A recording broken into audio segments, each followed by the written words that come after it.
Oke, baik. Assalamualaikum warahmatullahi wabarakatuh. Waalaikumsalam warahmatullahi wabarakatuh. Halo Sobat Semada, perkenalkan nama saya Muhammad Fatwa Al-Fatanuri Sarullah selaku moderator dari podcast kali ini. Dan kali ini kita mempunyai tamu yang super duper luar biasa.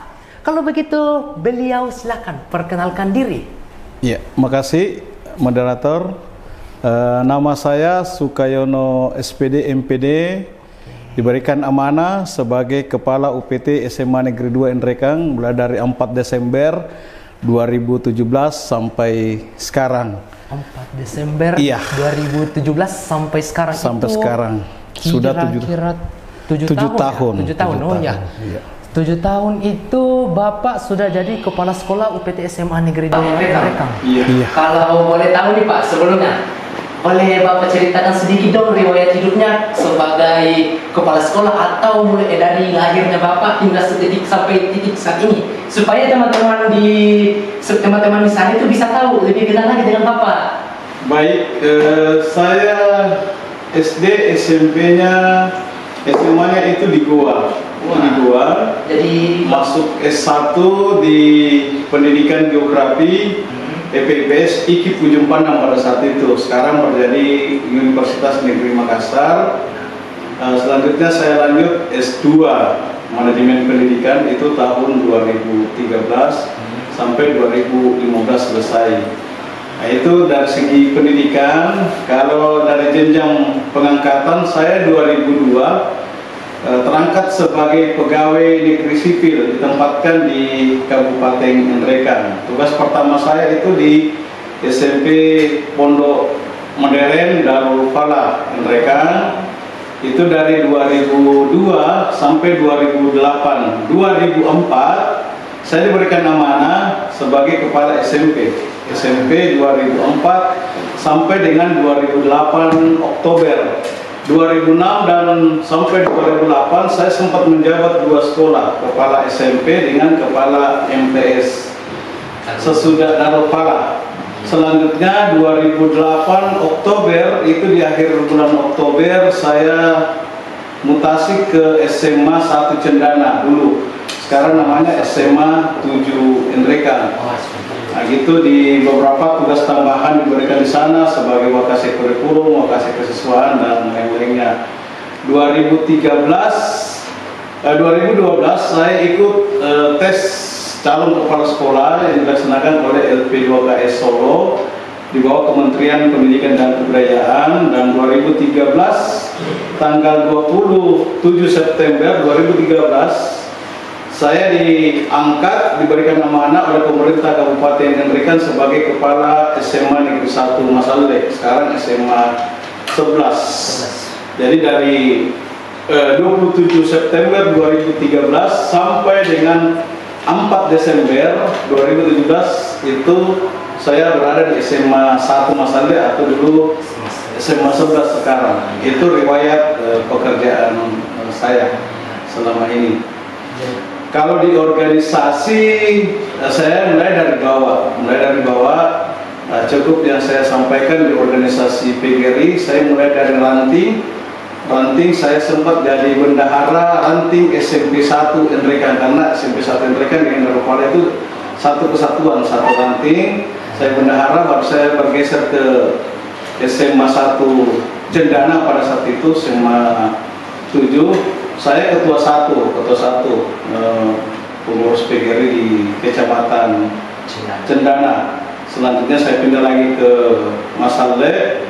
Selanjutnya terakhir saya wakil sekretaris pengurus PGRI Kabupaten Nrekang.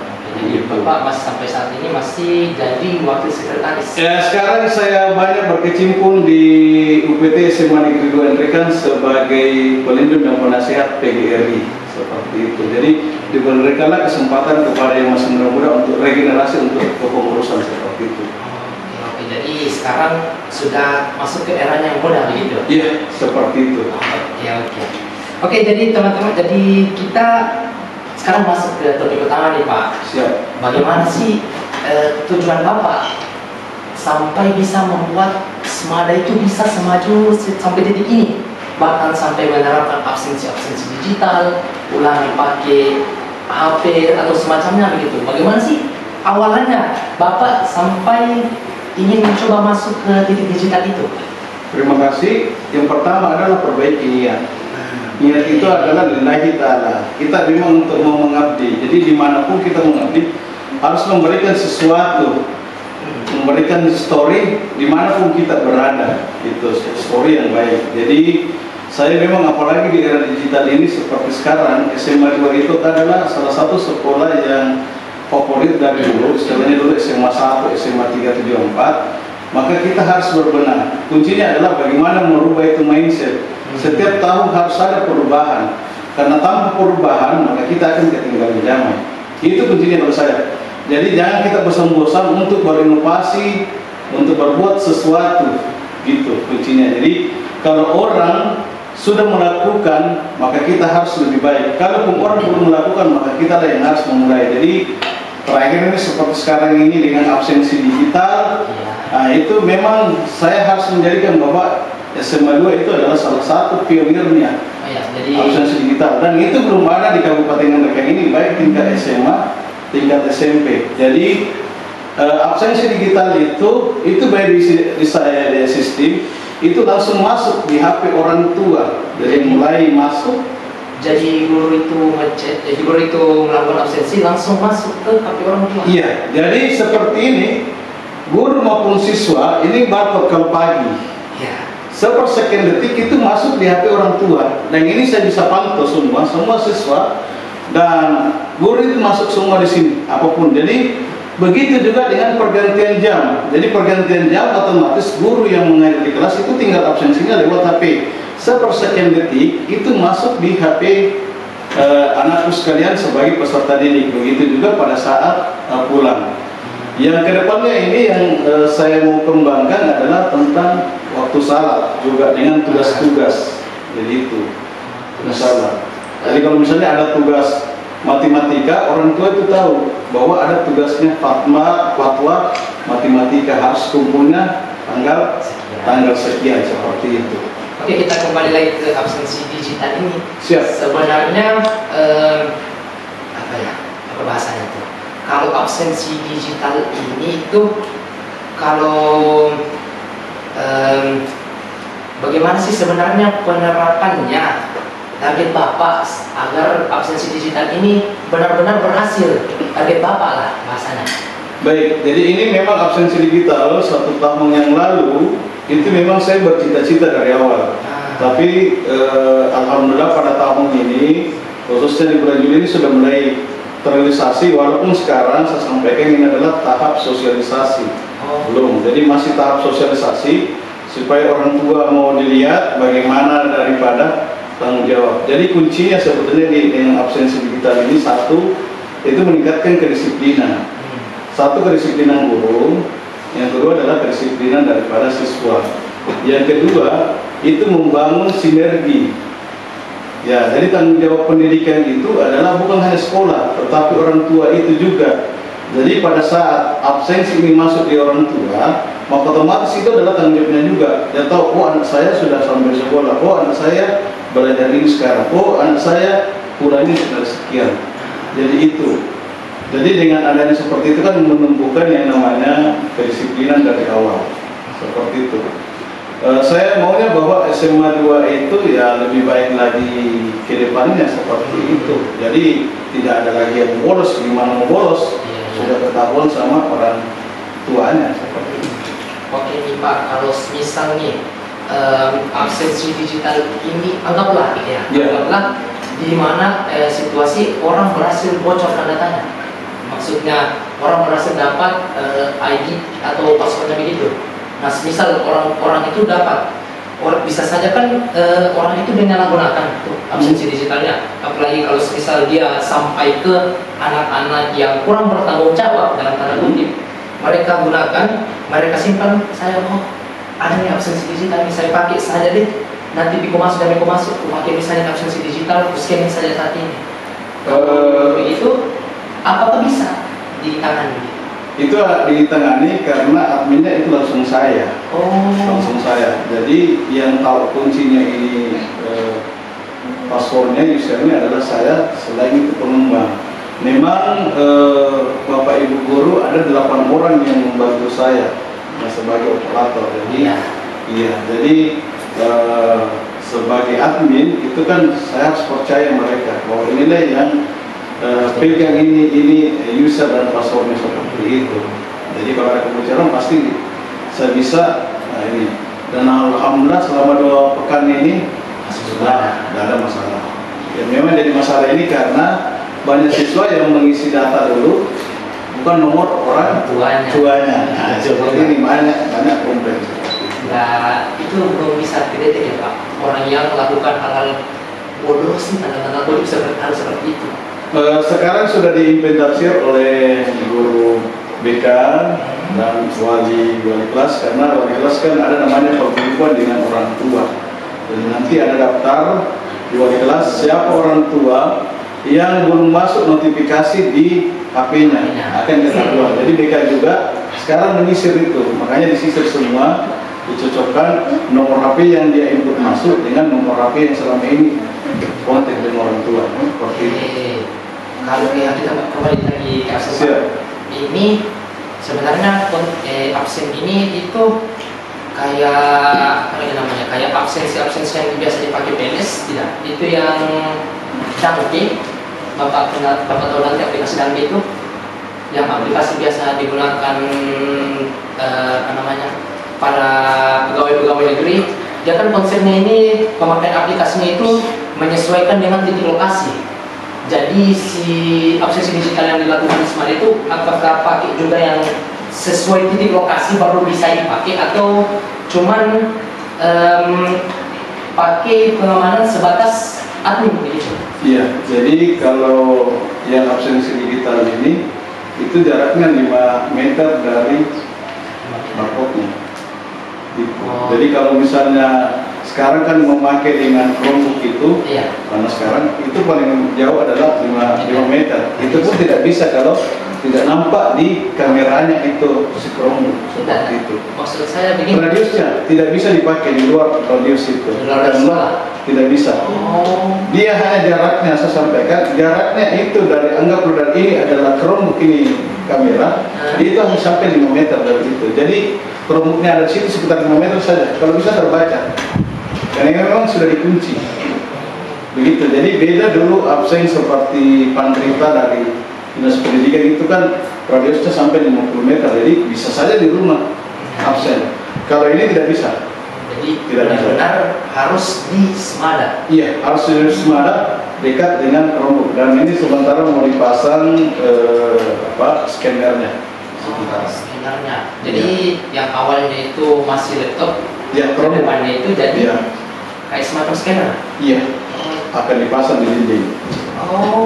Jadi ceritanya itu penerapannya ke depannya itu setiap bakal akan dipasang di setiap kelas atau tidak, hanya satu titik saja untuk kontrolnya. Jadi sama sekarang di depan lab komputer itu langsung 5 pasang di situ.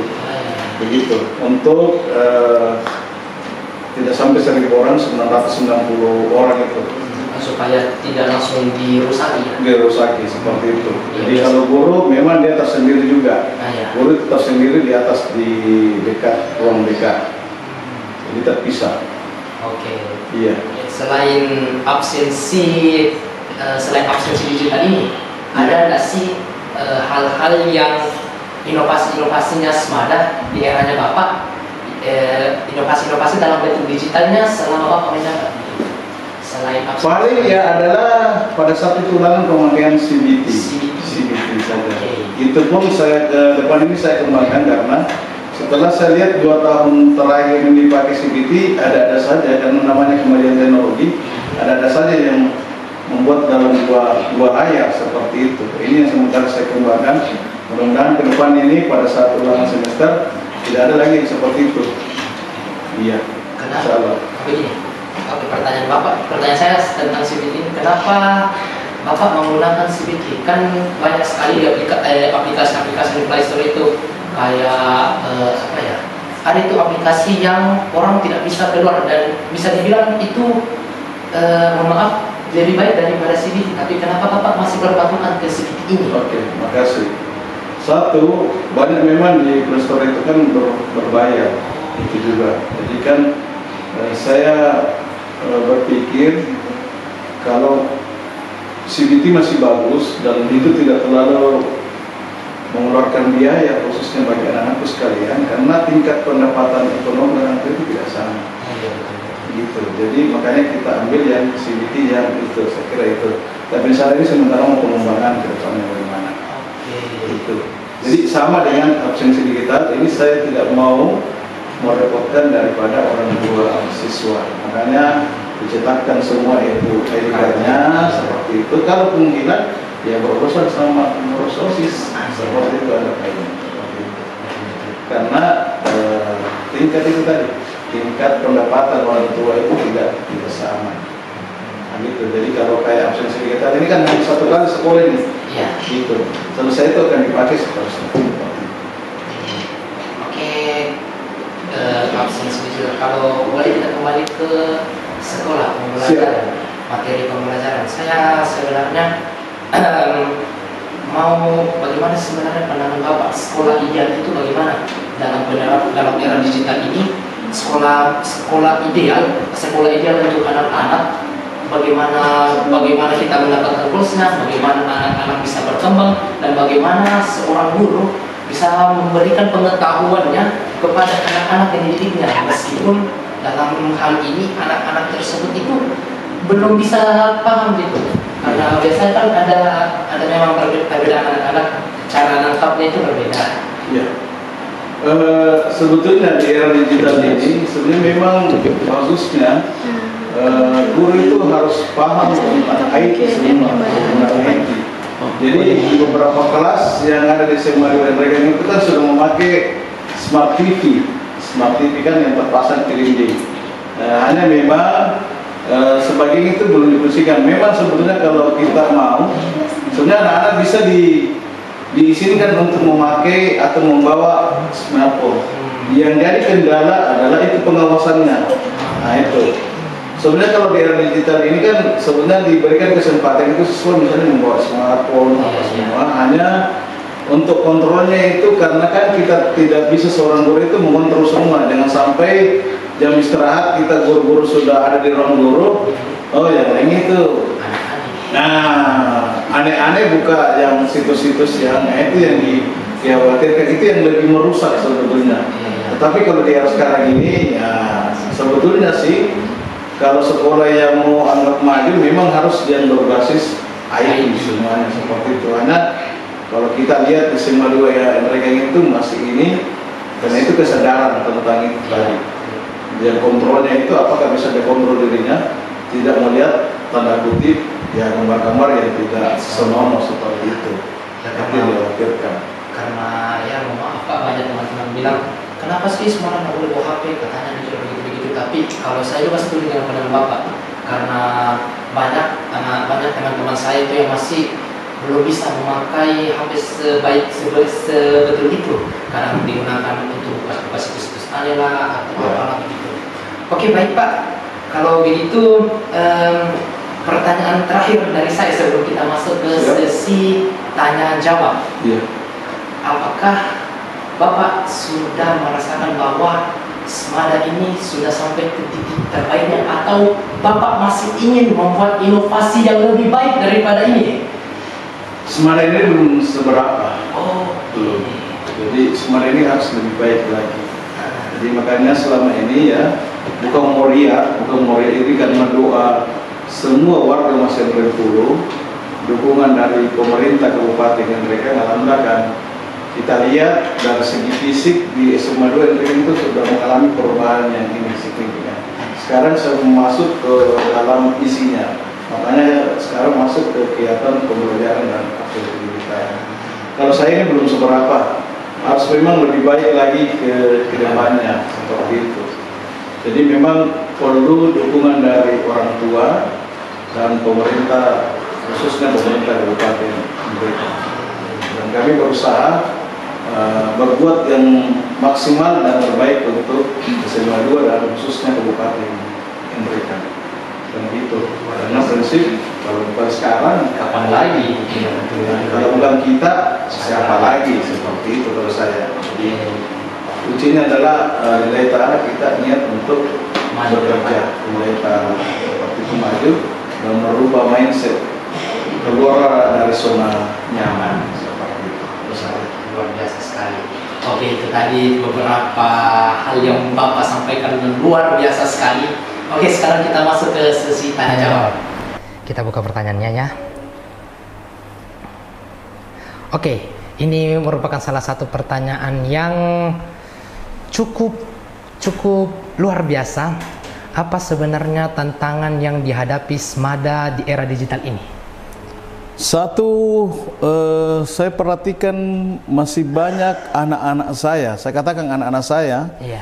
yang kelas 10 itu masih minim pengetahuannya tentang IT. Oh iya, iya betul. Karena beberapa saya tanya, kadang apa nggak punya akun? Akun. Nggak tahu Pak, apa itu akun? Iya. Gitu. Jadi seperti itu, dan pengoperasian komputer itu masih minim. Saya tidak tahu, saya tidak mau menyalahkan di tingkat sekolah sebelumnya, tapi kalau saya perhatikan itu belum bisa. Iya, saya itu. Teman-teman saya juga itu. Apakah waktu SMP-nya itu ada prakteknya?